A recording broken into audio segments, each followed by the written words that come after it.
Lajmi mirë, një ekskluzivitet që po arri potencoj, qyteti Pejës pas ka me pas ngrohjen e qytetit njëjtë që ka dhe Prishtina Termokosin. Po. Kur do të ndodhë kjo?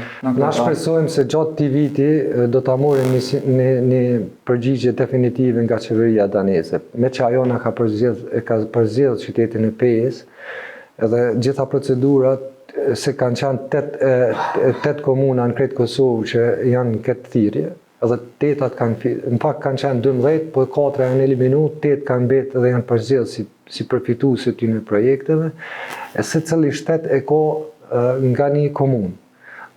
Qeveria daneze, Danimarka ka Pejën, dhe ne kemi kontaktuar me Pejën, ata kanë ardhur dhe kanë vizituar qytetin tonë, disa eksperta, dhe presim një përgjigje gjatë muajve në vijim si përgjigje pozitive, sepse e ke marrë atë tikun që ne plotësojmë kushtet edhe gjitha kriteret që janë kërkuar në atë thirrje ne kemi plotësuar si komunë.